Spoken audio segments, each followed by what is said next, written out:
Gunther wasn't invading SmackDown, he was deployed.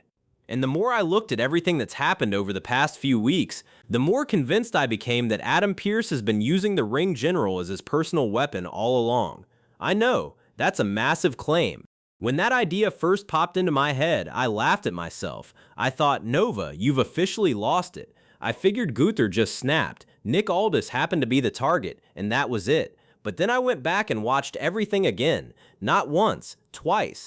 Then I started asking questions nobody else seemed to be asking, and I found three details that completely flipped this story upside down. The first one made me stop. The second one made me wonder if this whole rivalry was planned long before any of us realized. But the last one is the only explanation I've found that makes all of this make sense. Because if Gunther really went rogue, why wasn't he shut down? Why did a Raw superstar keep showing up on SmackDown, attacking its general manager, and somehow the situation just kept going?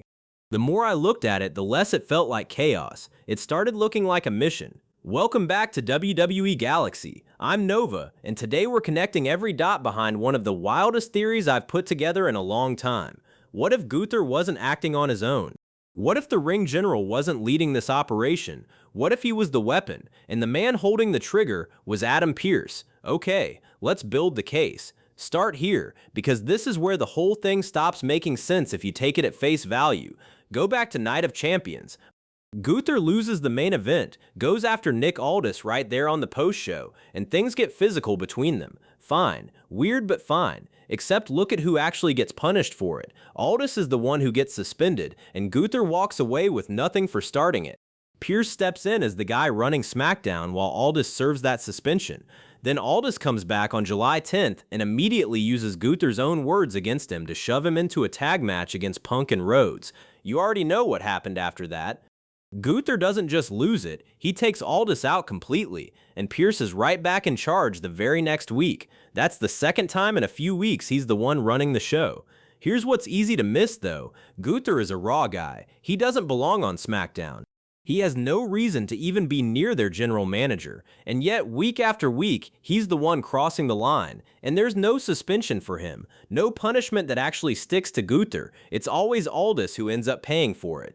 An outsider attacks an authority figure twice in a few weeks and walks away clean both times? That's not a coincidence, that's a pattern, and somebody benefits every single time Aldis goes down and Pearce steps back into power. So ask yourself the obvious question. Who actually gained the most every time Nick Aldis got taken out? Here's where it gets bigger than SummerSlam. Follow it through.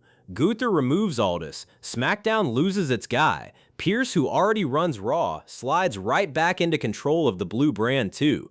And he doesn't just cover for a week and step aside, he keeps getting handed the keys over and over every time Aldis is out of the picture. Now think about what's coming. Survivor Series is Raw versus SmackDown. It's the one event built entirely around the two brands going to war with each other. And if one man is quietly running both sides in the months leading into it, he's not just filling in, he's setting himself up.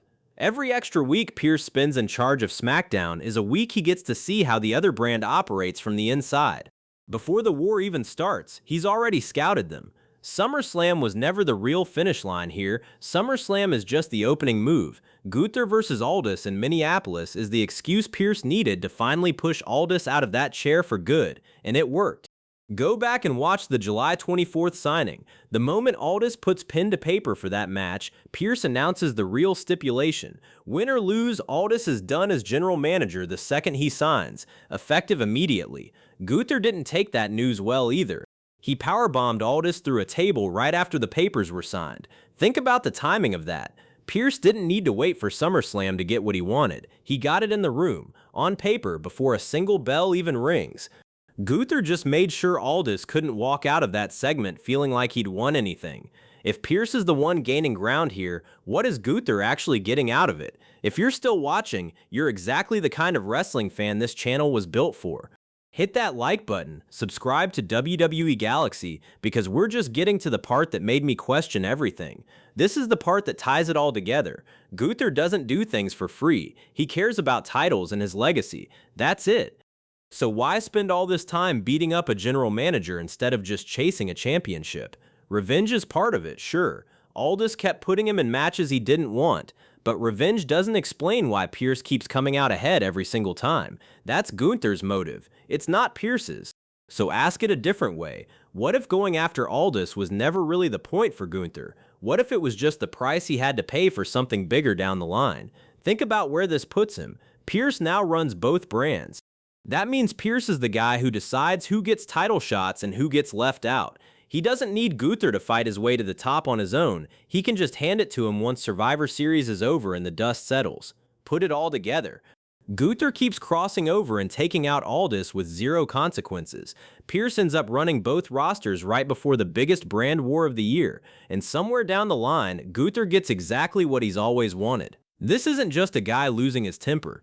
It's starting to look planned. Maybe every one of these is just one incredible coincidence. Gunther has a temper, Aldis kept provoking him, and Pearce just happened to be standing there each time with the keys in his hand. Or maybe Gunther never invaded SmackDown at all.